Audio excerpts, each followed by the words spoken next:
서해 바다에 중국이 황당한 구조물을 설치했다는 보도도 논란이 되고 있습니다. 서해에 설치한 이 구조물을 두고 논란이 커지고 있는데 중국이 서해를 장악하려는 전략적 시도다라는 비판의 메시지가 나오고 있습니다. 의심스럽다라는 거죠. 자, 지금 저희가 보여드리고 있는 바로 이것이 서해에 설치된 인공 구조물입니다. 중국이 서해에 설치한 구조물, 가로 100m, 세로 80m, 선체가 지탱하고 있는 모습이고 커다란 쇠 기둥이 3개나 세워져 있습니다. 중국에서는 지금 저걸 두고 양어장 시설이라고 얘기를 하는데 양어장 시설치고는 우리가 봤던 양어장 모습과는 판이하게 다르고 헬기가 착륙할 수 있는 그런 헬기의 착륙장도 저곳에는 만들어져 있습니다.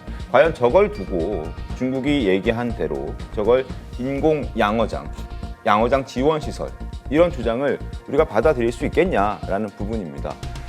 자, 지금 중국이 벌이고 있는 여러 가지 저런 모습들, 서해 공정 저런 모습들이 우리를 불안하게 만드는 그런 대목입니다.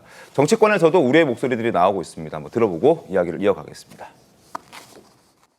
서해의 잠정적인 그런 수역 내에서 저런 시설물이 이게 고착화되는 것은 굉장히 침해가 될 수도 있는 아주 강하게 저는 우리 국회가 할 수 있는 모든 조치를 해야 된다고 생각을 합니다. 중국이 이런 움직임은 몇 년 전부터 지속적으로 추진되어 온 서해 공정, 이른바 서해의 내화 전략과 밀접한 관련이 있는 것으로 추정이. 사실 우리 측의 대응이 지난 수십 년간 어느 정부를 막론하고도 제대로 되지 않았다고 생각합니다. 중국의 그런 노력이 어제 오늘 일이 아니고 영유권이라기보다는 사실은 영향력을 늘리려고 하는 겁니다. 한미 동맹을 존중하고 한미 협력 관계를 제대로 구축하면서도 러시아와 중국과의 관계는 잘 관리해야 된다. 중국과 우리나라 사이에 있는 그 서해는 아직 누구의 바다다라고 명확히 규정되어 있지 않습니다. 그래서 어업을 제외한 여러 가지 인공 구조물이라든가 다른 행동을 해서는 안 된다라는 어떤 조항이 있습니다. 그럼에도 불구하고 지금 중국이 저기에 저렇게 떡하니 구조물을 설치했고 그것 외에도 이동할 수 있는 구조물 2개나 더 설치되어 있는 그런 상태입니다. 자, 저걸 두고 우리가 우려하고 있는 것은 나중에 추후에 과거 다른 나라 대만이나 베트남처럼 저 서해 바다도 중국의 바다다라고 주장하는 것 아닌가. 거기에 대해서 이제 우리가 우려하고 있는 그런 모습이거든요. 김용태 의원님 어떻습니까? 저런 주장을 중국이 추후에 할 수도 있는 그런 걱정이 있지 않습니까? 할 수도 있겠죠. 그러니까 제가 저 문제에 관심이 많아서 외교부랑 이제 해수부 관계부처로부터 보고를 받아서 사실관계를 좀 먼저 말씀드린 다음에 좀 드리겠습니다. 네. 앵커께서 지적하셨던 것처럼 한중 간의 그 경계구역이 획정되어 있지 않아서 2001년도에 한중의 어업협정을 맺었습니다. 네. 그러니까 잠정조치 수역이라는 것을 만들어서 어업만 가능하도록 이제 한중 간의 협약이 있는데요. 네. 이제 그 경계선이 없다 보니까 엄밀히 말하면 우리나라가 주장하는 한중 가상선이 있습니다. 가상 경계선에 지금 그 말씀하신 설란 1호, 2호가 그 경계선의 중국 축에 있는 것은 사실입니다. 네. 그리고 설란 1호는 2018년도에 중국이 설치한 것으로 추정되고 2020년도에 우리 해군이 발견을 했고 네. 설란 2호가 최근에 이제 발견이 됐었죠.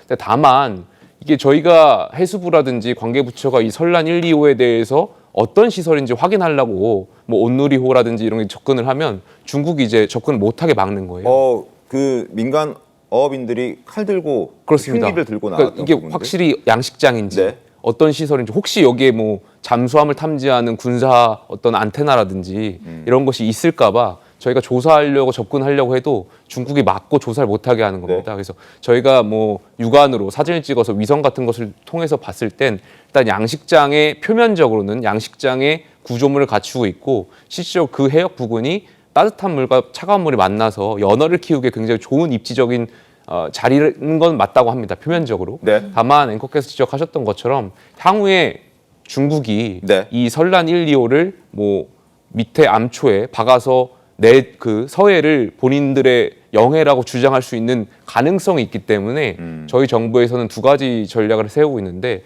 첫 번째로는 철거하는 것이 가장 좋겠죠. 이 설란 1, 2호가. 네, 네, 그렇죠. 그런데 2018년 문재인 정부 때 이것을 사실상 방치하면서 제가 철거해야 될 시기를 놓쳤습니다.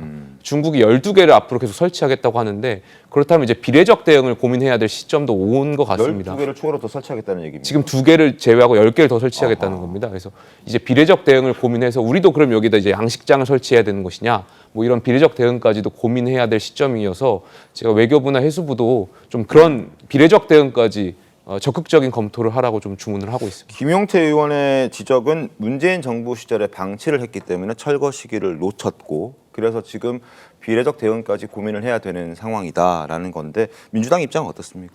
민주당 입장을 아직 확인은 못했어요. 그렇긴 하지만 지금 외교적인 갈등이나 긴장 관계로 연결될 수 있는 거는 초기에 아주 꼼꼼하게 대처를 잘 해야 된다는 생각이 듭니다. 물론 네. 아직은 야당이기 때문에 우리가 뭐 외교를 직접적으로 나서서 뭐 교섭을 하거나 할 수는 없는 부분이지만 김용태 의원님 여당 의원이어서 이런 사태를 잘 확인하고 어떻게 전략을 플랜 A, B를 할 것이냐에 대해서 민주당도 같이 소통을 해야 된다고 보고요. 네.